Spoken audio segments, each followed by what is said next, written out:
So Faiza, once again, thank you for that introduction. Just a little correction in that I'm not a conservationist.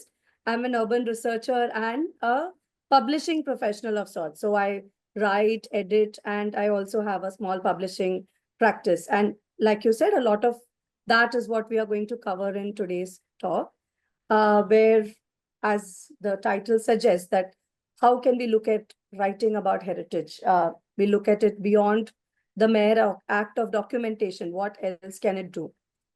So at any point, if my screen stalls, just flag me about it, okay? Because I can't see anybody. I can just see my screen. Will do. Yeah. So I thought I'll begin with one of my favorite books. So, like Enchantress of Florence by Salman Rushdie. Those of you who have read it know that the plot line of this beautiful book is located between Florence and Delhi, 16th century, when Renaissance is happening in Florence. Akbar is ruling in India. So this beautiful story, by the mere act of weaving fiction into historical, geographical accounts in two different locations, so this had made a big impact on me in terms of how creatively history or creatively the past can be weaved into fiction. Another book is City of Jinns. I think William Dalrymple is like one of a very popular writer, but this is one of his lesser known works where he explores Delhi. He and his wife explore Delhi. And it's about encountering not only the heritage or the history through the tangible, that is architecture, but also in terms of stories and lived realities.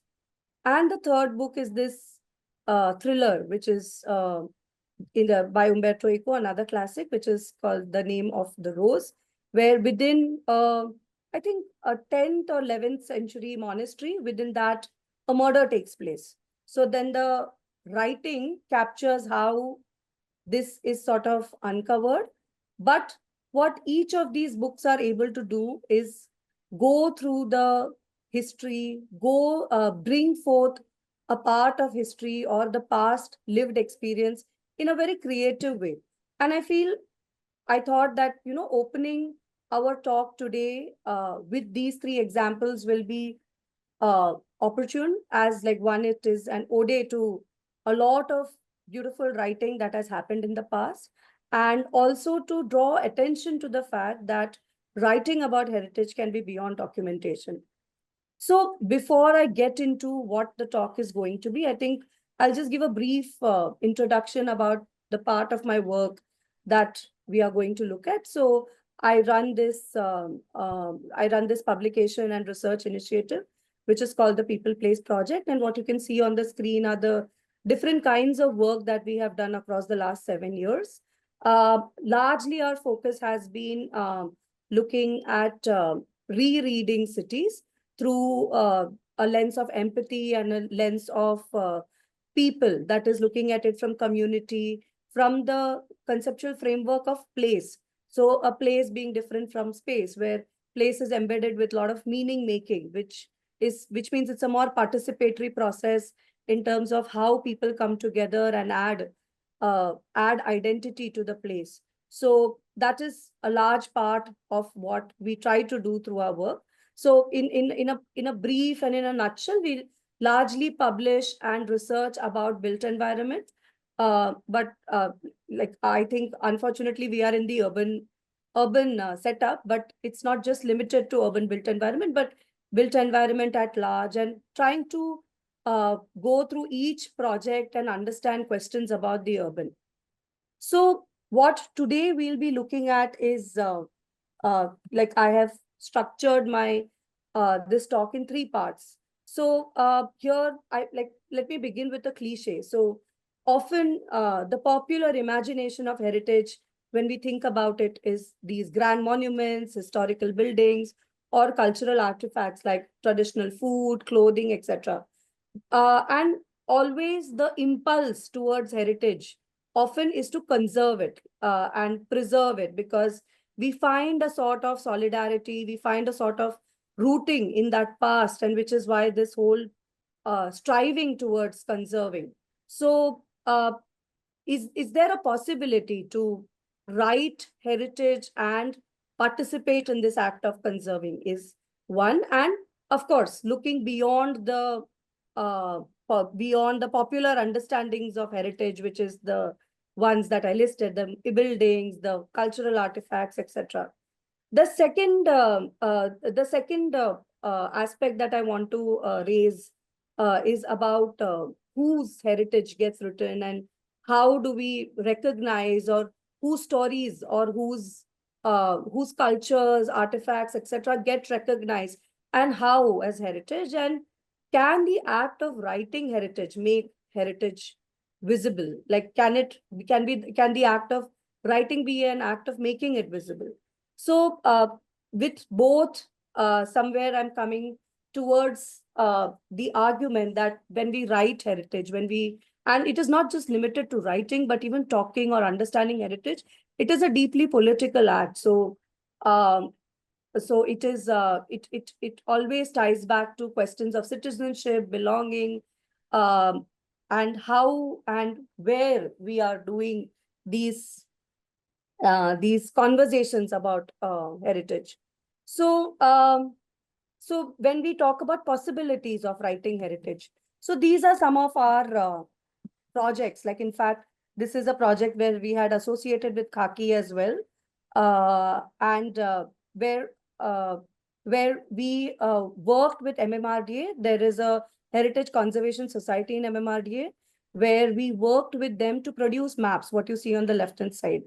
And the maps were actually born out of a listing exercise that was done by the society over, maybe, I think, 10 years ago or more, by a huge body of architects and urban practitioners. And we came on board as the graphic designers or communication experts, where we took that information and we made it into these ergonomically uh, designed maps, which one who's interested in the heritage of MMR can use to explore. Other than that, what we also did is, as a pilot, we took forward the fort, the fort map, which is where we worked with Khaki, and we took it forward as a guidebook. And along with that, when we were working on these projects, certain very important questions about how does one engage with heritage. I think that is also the striving at Khaki, how does one engage with heritage? Like, how do you make it understandable? How do you make it interesting? How do you make it, like, so there are these important impulses that the conservationist has, but how do you put it across on the other side? So we also, so there are these, so we look at this set as a tool set, so you have a guidebook, you have maps, you also have coloring books where you can engage with the architecture of the heritage, through the landscape of the heritage, by the act of drawing and being more immersive in it. So this was one of the possibilities of writing heritage. So I'm also drawing attention to the fact that they are not typical writing projects, but they are also writing projects. Then the other project where we explored through a graphic novel, the Portuguese heritage within the city. So, and also for a demographic which is the so-called not like, the demographic that is falling out of reading habits, etc. So we tried it through the medium of a graphic novel. So that is Batata Pau and All Things Portuguese, where through an illustrated writing and telling, and also with a lot of quirk and humor, we discussed uh, we discussed what the Portuguese heritage in the city looked like, and uh, how it has affected us all in terms of what we are, in terms of also language. So a lot of words like Chavi, Almira, these are all words that have origins, like, because of our colonial legacies. Another engagement was a coffee table book where we worked with the Central Railway. Sorry about the image being blurred. I didn't realize that it was blurred when I pasted it. But nevertheless, so we worked with Central Railway on bringing together a coffee table book, which was to commemorate the conservation effort that was going on at the station, at the terminus. But when we were proposed this project, we were clear that when we do a coffee table book, which is essentially a lot of photographic movement through the book itself, we didn't want it to be like a typical coffee table book commemorating office in that sense. But we decided to go through details. So this book, unfortunately, it's not available for sale. If you want this book, you'll have to go to the museum shop at the terminus. This book is a journey through a lot of details that exist within the terminus, which as you move in and out of the terminus, you zoom past those details.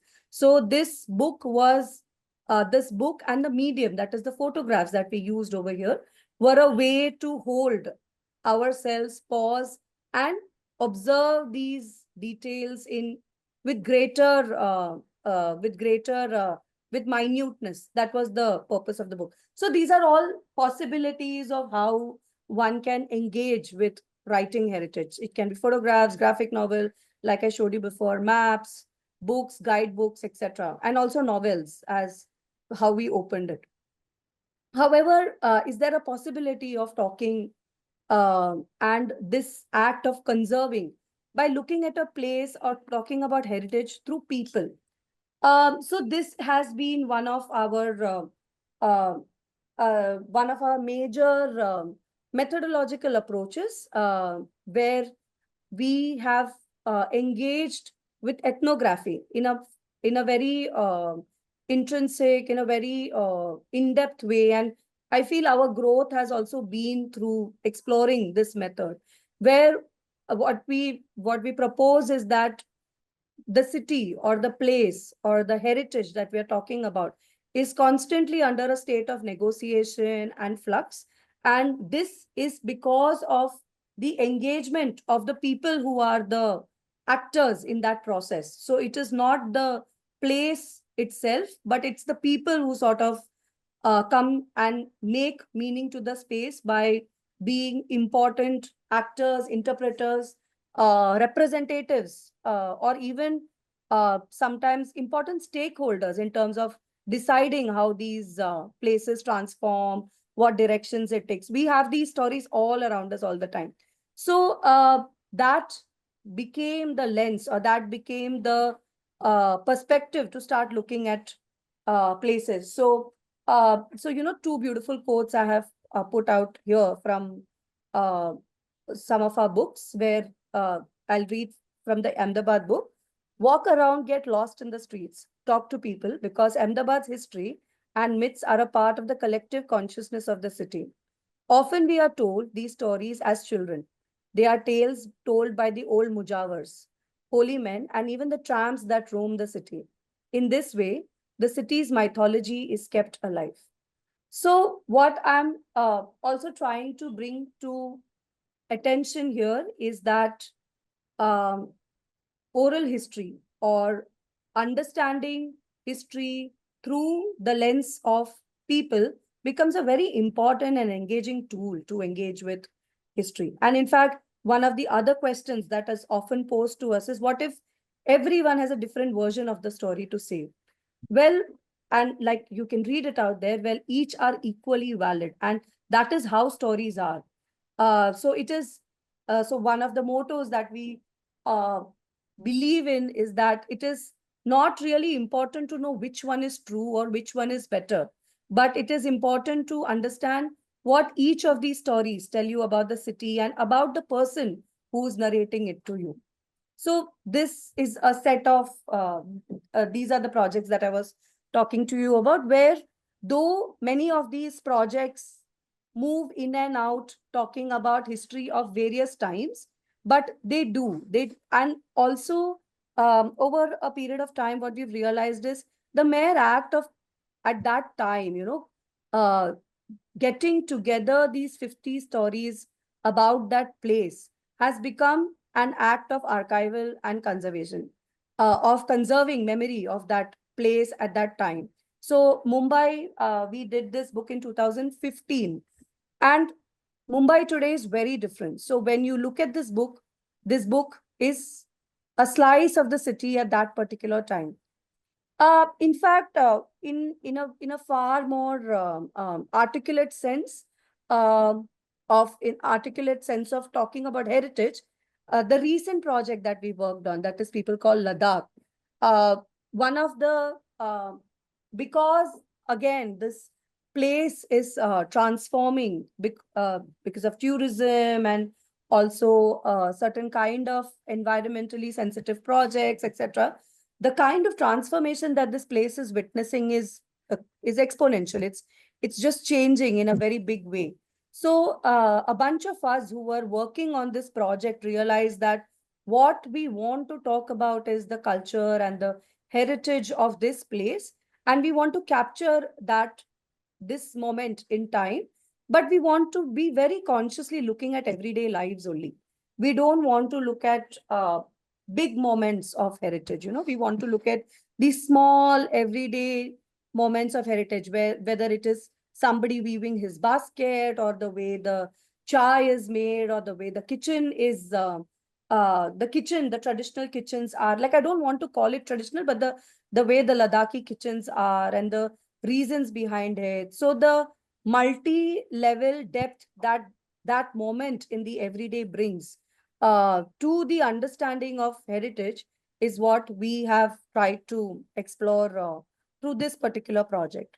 The one of the problems, I would say, with the understanding of heritage in our cities is that we focus on the monumental, the visible, the tangible, the officially recognized, but so much of heritage also, which is, and especially urban heritage, like I'm getting closer to home and Mumbai, that is embedded in everyday spaces is sort of constantly disappearing. So what I want to draw your attention to is maybe something like old walking geographies, which used to exist by mandirs or, certain kind of gautans, etc., or that have been used by people for generations, and it has uh, shaped the way the city is experienced. Or also some things like the weekly bazaar, which use like the Ravivari, the Shanivaris, which happen, or also certain commons, like the image that you see over here is this little pond in Marol, and it's largely used as the resting space, but it is also flanking a temple. So it becomes one of the major fairgrounds during Dasera. So this location is declared as a wetland, so it is not really under the threat of any kind of like development of sorts. But we know of a lot of such locations across our city which have just erased, which have just got like they have just disappeared, because there has been no cognizance or acknowledgement of the fact that there are earlier practices that are happening within this location. So this is the story of a lot of our water bodies, a lot of commons for that matter.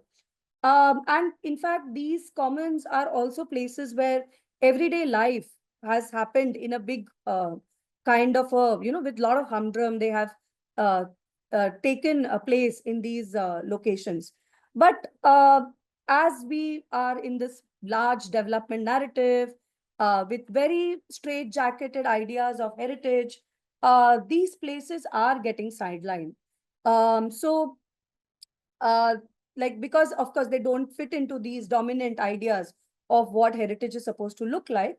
Um, and so when roads come up, metro projects come up, infrastructure projects come up, these landscapes of memory, like I like to call them, is sort of just taken over or consumed, or, sucked into the larger goals and agendas that are there. So here I feel like here is where I put my advocacy cap, and I say that, here is where writing matters, because what writing can do is it can make visible It can make visible these lesser known stories or lesser known stories to us. Matlab they might be well known for a particular section of people, but not for people like people like me. I will not say you might know more than me, but so people who sort of live the city at another, people who are divided by sort of caste, class, etc. So this is one of the projects which through which we tried to do explore the idea of trying to bring forth or make visible lesser known stories. So this was also the time when this book was released in 2019, when Worli Koliwada was fighting a big, like it was putting up a big fight against the coastal roads as well. So there was a lot of attention on Worli Koliwada, but it was largely in the in with the perspective of livelihood and ecological biodiversity hampering. That was what the focus was. But what we do not sort of recognize, understand, or constantly override is the fact that when development happens in a particular way, when the urban development happens in a particular way, and the urban there are certain kind of blinded visions. There are locations, and there are people, there are communities whose existence and whose identities and the way they are uh, how integral they are part to the heritage and the story of the city often gets sidelined. So what Kripa and Vinita tried doing in this beautiful book is this is a illustrated book, and I'll quote a dear friend of mine, Sangeeta, who says that an illustrated book is not just for children, it's for anybody who's interested in an illustrated book. So here Kripa, who is like a very beautiful artist, she specifically chose colors from the Kolivada. So the blue of the tarpaulin, the yellow of the boat, and the black and white to symbolize or juxtapose it against the city, which is sort of trying to consume it always. And Vinita very cleverly wrote this story of Meena. So that is Meena, whom we can see running. Meena, who finds a little turtle in her father's fishing net when he has returned back home, and she wants to let the turtle back in the sea. So she runs through the Kolivada, and as she runs through the Kolivada, the story unfolds. So what we see over here is a typical day in the Kolivada. What you see on the left hand side, where an auntie is looking at her mobile phone. There is a little cat perched on top of the ice boxes as Meena runs through, and then of course, like towards the end of the book, Meena is running past the Worli Fort towards the ocean, towards the sea, to put the turtle into the sea. So very cleverly, what Vinita and Kripa were able to do is marry the everyday living cultures or heritage, also certain tangible elements which carry deep symbolic value, but maybe they don't seemingly look like heritage to you. So the cross might not seem like a heritage. The boxes might not seem like heritage. The way the architecture is aligned might not seem. So they were able to get that. And why we feel very excited and happy about this project always is that, we are able to talk about something so deep and interesting to people who are very young, and, who will be able to take these ideas and do something better with the world. And so this is the principal argument of what I am trying to say today, that the writing of heritage can be political. Like every writing is a political act. Like somebody commissions you to write about something, uh, and there is always a particular motive with which that kind of project is commissioned to you. So like uh, for example, a few projects that I told you all about, the Terminus project that I told you all about, etc. So there is always this framework of why how and where something is written about.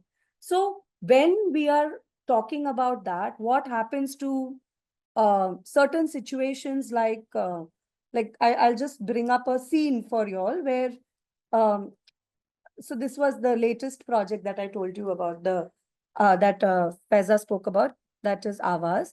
And as I was trying to uh, like structure this talk, I was also thinking that, you know, there is a story of heritage that we are doing through Avaz as well. So just to give a brief background about this location, this is in the M East Ward, Govandi, a resettlement colony, as you can see the image over here. And the particular location that we worked in is Natwar Parik compound as a part of Govandi Arts Festival. Here, around I think 30,000 households, but yeah, 30,000 households have been resettled into this. You can see my cursor, I hope, into this colony in very inhumane design conditions, and also through a very disruptive process of resettlement, where people who have lived together earlier in the slums or the pavements have always had a network of had a kinship network among them, like they either know each other through by being of the same caste, or people from the same village, etc. So that is the sort of habitation logic to how people live with each other. But when you get resettled into these colonies, you are allotted homes through lotteries. So you are suddenly living with people forever whom you might even not know, and there might be no camaraderie that sort of develops over a long period of time. What I'm trying to highlight here is that the sense of community, which might have earlier existed, it is very difficult to have that sense of community in these kind of new locations. So, so in this kind of a scenario and in this kind of disruption, uh, often what we have understood through our field work and by working with the community is that there is a collective memory that people hold on to through songs, through language, through dance. So, you know, a lot of them have cultural or artistic abilities, which become the way to continue life, continue memory and festivals, and also through everyday acts of care. So these cultural expressions become more than just traditions, and they are ways of reclaiming the identity and the continuity in this space that feels very unfamiliar and fragmented to them. So we know of women who gather together to sing folk songs, or, you know, maybe not folk songs, but songs, certain ritualistic songs, which are not just acts of nostalgia, but are ways to reinforce bonds and remember a past that is sort of slipping away or disintegrated here. And also, there are newer forms of expression that emerge, where this is the Govandi Arts Festival that you can see here, where people in new languages are trying to continue with their identity, continue like, you know, trying to establish or claim their belonging and presence within the space. So these are few glimpses from our Avaz book, where we tried to use visual ethnography and capture the place. So, like, in a way to wrap this up, I would say that when cities are being constantly imagined through policy planning, uh, there is power in writing and literature to imagine them differently, and also sort of not just record what exists, but also assert the presence and the existence of these different forms of or expanded understanding of what we think heritage can be. And here, like I would I think that's just the one of the important frame of works that we follow, where like marginalized communities and how the representation is often compromised is something to think about and look at. So this was our attempt at trying to bring forth their voice, which is why Awaz. Um, so on like a concluding like note, I would like to just highlight these few questions. And I know like these are not questions that have easy answers, or they're very broad, philosophical questions of sorts, but it is important to raise them and address them and see how we all can carry it forward in our own work. And like what counts as heritage? This is a question that has been something that we have been exploring. All of us have been exploring for a long time. And then who has a seat at the table when we define what is heritage? That's also an important question to look at. And how can writing, like that's me and my kind of writing practices, which are trying to explore how we can reshape urban belonging and get these questions into the consciousness at different levels. Um, yeah, so like I said, it is important to look at it so that we don't only have an elite or static understanding, but also something that reflects the lived realities of so many other people in the city. And on a lighter note, this is something that is, these are like the book that we had worked with Khaki, I think 5 years ago.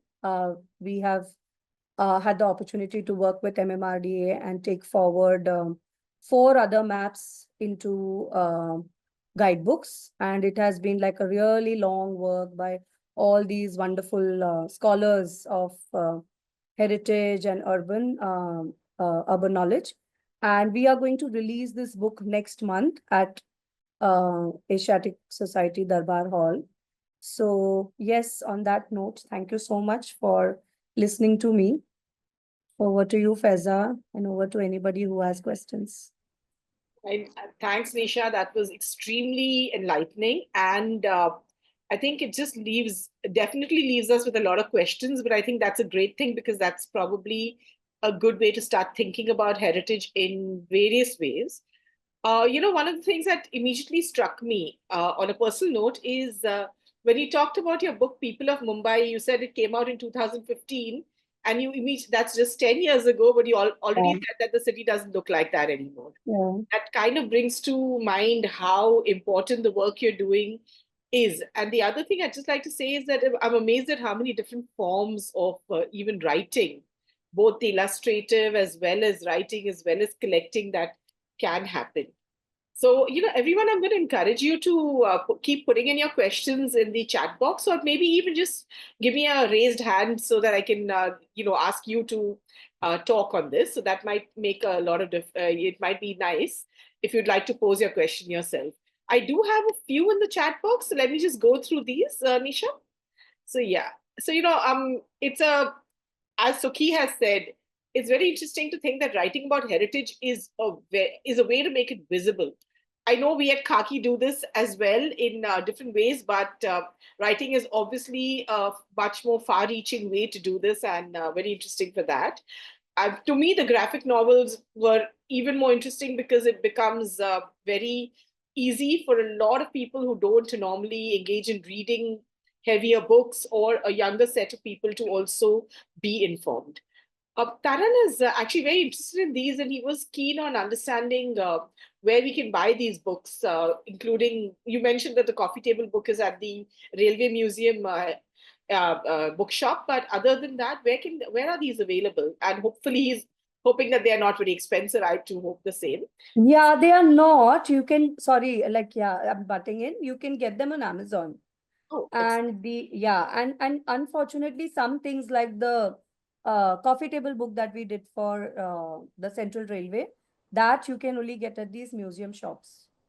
I think Jyoti was of the opinion that maybe it sounds nice, but writing about heritage is daunting, and it's not something anyone can do. So, love to hear your thoughts on this, Nisha. I also teach in school, like architecture schools. Okay, so the general response I get all the time is writing itself is daunting. But I feel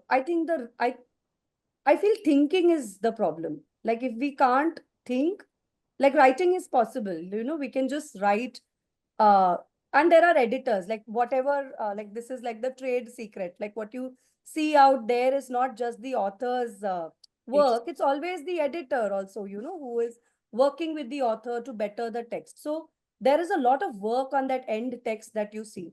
So it's not like a one-man job, but thinking is the real problem. You know, like a lot of us don't critically think. So I would say if we can critically think, we can always work on our writing.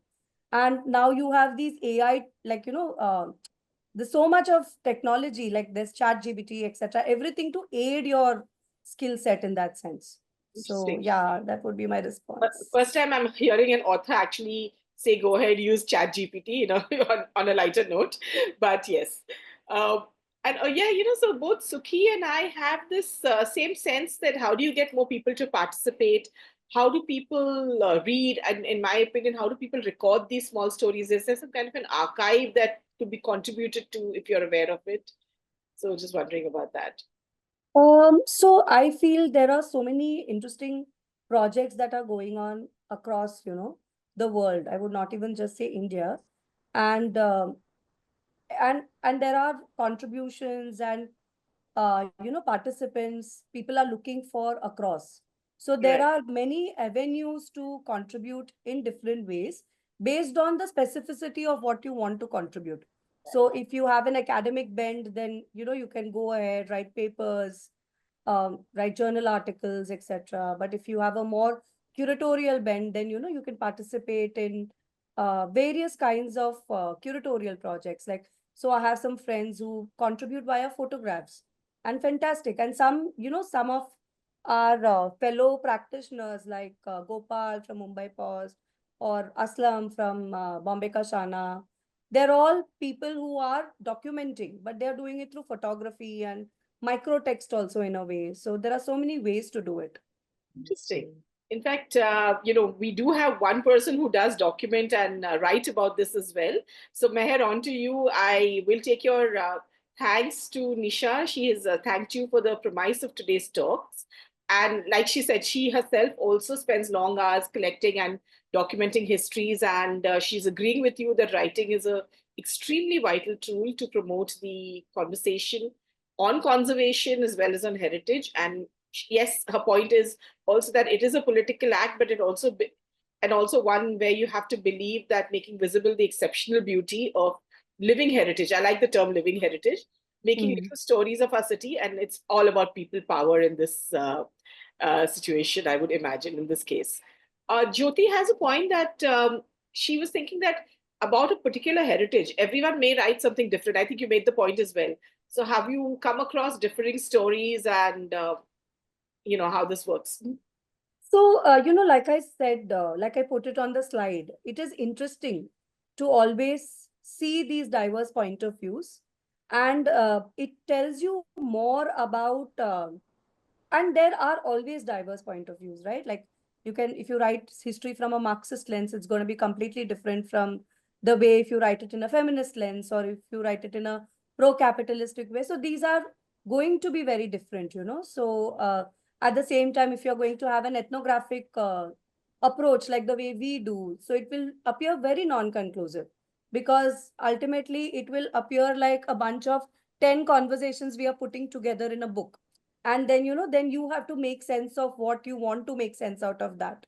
And we Right. don't even know within oral. So that's the beauty and the tragedy of oral history, right? Like there is, we don't know how to validate it, but at the same time, there is so much of value in collecting that oral history. So that is always going to be there. These different versions often talk about the people more, like the ones who are telling you, versus the story itself. Right. Yeah, I do like that point that often it is not really about just understanding the absolute truth of the story, but also to see how it has impacted different areas, different people, and that's probably what makes it a more interesting and joyful way to record it. So recording is important. The absolute truth may not be the one that you're looking at always. And yes. And sorry, if I may just add to that, Faiza. So also certain moments of time have impacted people in different ways. So what one might experience within a certain community might be not, or within the same household, the Right. way, if we just get gender into the story, like the way it has affected the men of the household might be very different from the way some incidents or some things have affected the women. And also, so, you can just look at it with so much or more diversity in that sense. Yes, I agree. And I think it'll make for a more complete understanding if you look at it from different viewpoints and different ways, like you mentioned, how it impacts different people, gender or otherwise in a different way.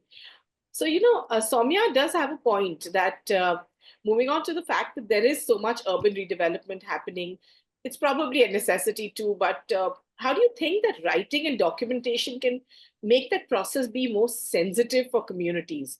And maybe also in both ways, help them accept the change, which most people aren't happy about, and also maybe help preserve is a point I'd like to make. So, is there some instance or something that you've come across or some kind of pointers you could give on that?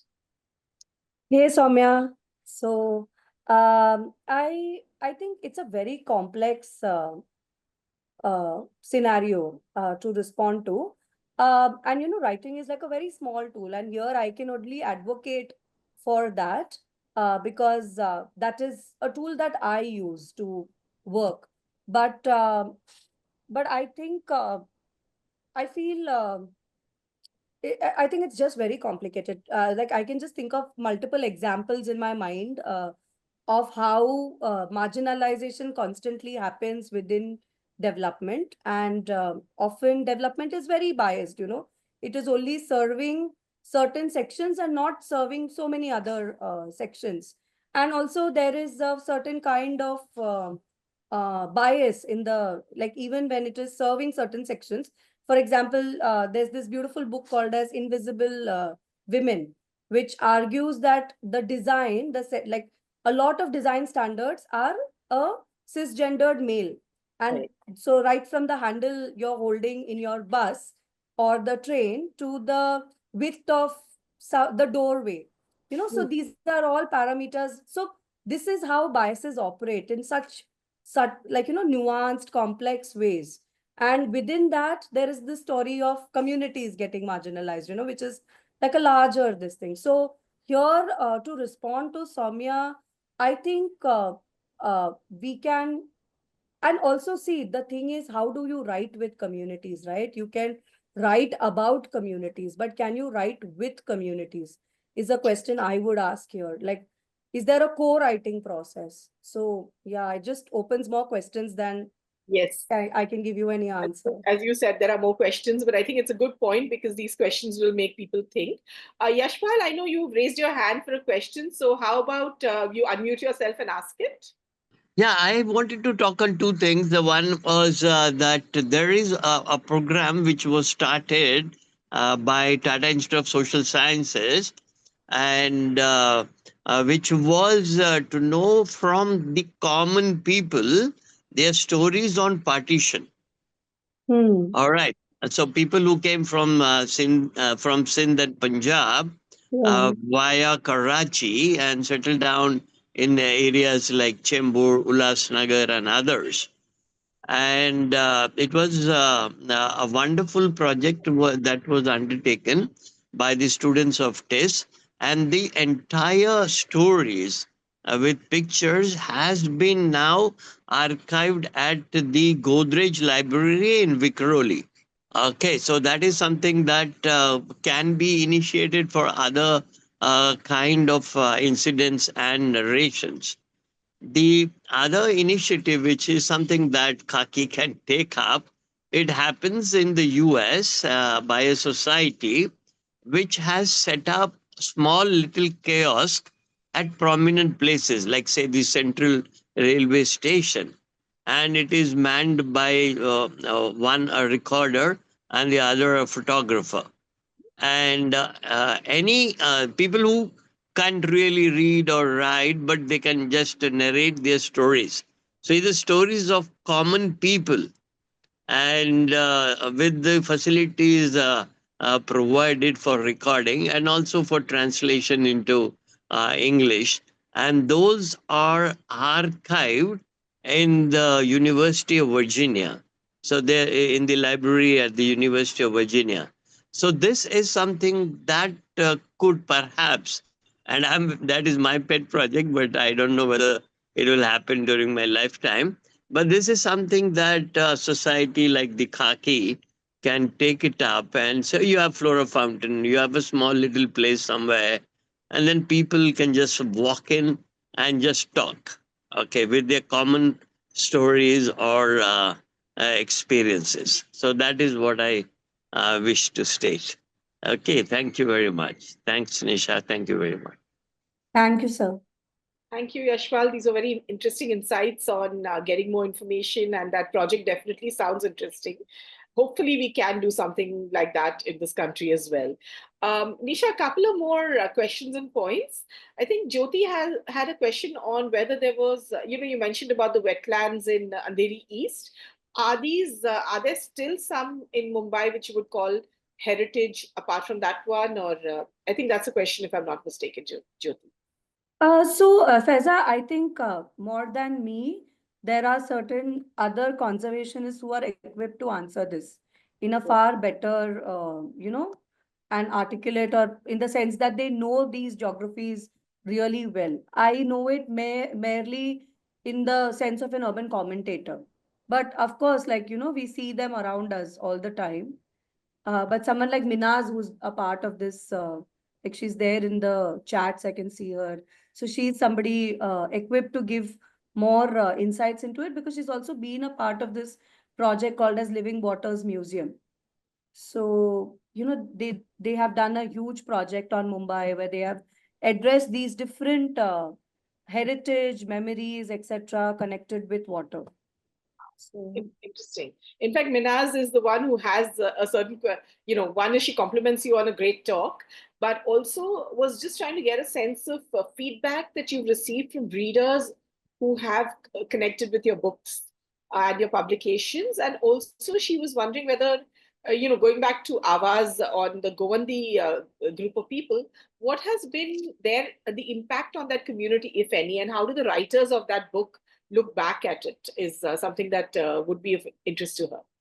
So very quickly, the books that like the books that we have discussed here, many of them also tend to become pedagogical tools where we use the book to talk about methods or concerns, etc. So it becomes a great tool in that sense, and it resonates with the reader, like whatever limited readership we have, but it does resonate. And so if that sort of makes sense, Minaz. So the striving is always to create communication or work with a medium that will effectively communicate what we want to communicate. And with respect to the writers of Awaz, so I always say this, that Awaz is a co-written project where I have been the facilitator slash editor with, like, working with the community to write their own stories in their own ways. So I think Awaz as a project overall, not just the book, has first of all informed us and allowed us to grow in a big way, where myself, the whole, in a very feminist sense, like how we can dissolve the boundaries between whom we are researching on versus the researcher themselves. Like, how can we dissolve those boundaries and then create spaces which are more participatory has been one of the learnings. And secondly, I think like all of us now, we are a community, so we look back at using the book in multiple ways to raise ours, to give voice to certain things that we want to talk about within the community. So I think that has been, in a way, I would not call it impact, but the kind of community that has developed around ours. Great, that's amazing. And I think I joined Malhar, and every one of us joins Malhar in complimenting you and telling you that this has been a very, very insightful conversation today. It's definitely left me with a lot of food for thought, and also maybe a yearning to, yes, as you said, write and record a lot of what we witness around us before it sort of disappears or it transmutes itself. I think we have done with the questions, but if there's anyone else who'd like to, who's not spoken or who has a comment, please do go ahead. So, or else then I think we're done. And thank you, Nisha. Yeah, like I said, you've left everyone with a lot of thoughts, and hopefully we will all have a look at these books. Looking forward to the release of the new ones in very soon, and all the best for those. And thank you everyone for being a part of it. Signing off, yes, in memory, and also once again remembering Farokh, I think who would have really, really loved this conversation as well. So a reminder again that we do have a memorial service for him tomorrow at Khaki in case anyone would like to join us at 11 o'clock. Thanks so much, everyone. I'll end. And Nisha, any last words that you would like to leave us with? I think I have spoken enough, Faiza. So yeah, Great. thank you so much for having me and looking forward to wonderful work everywhere.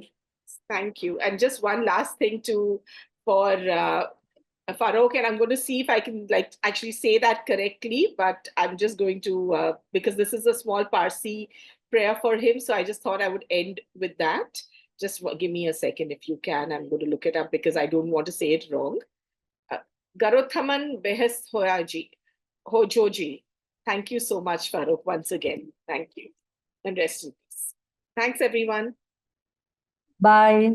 Bye. Bye. Thank you, everyone.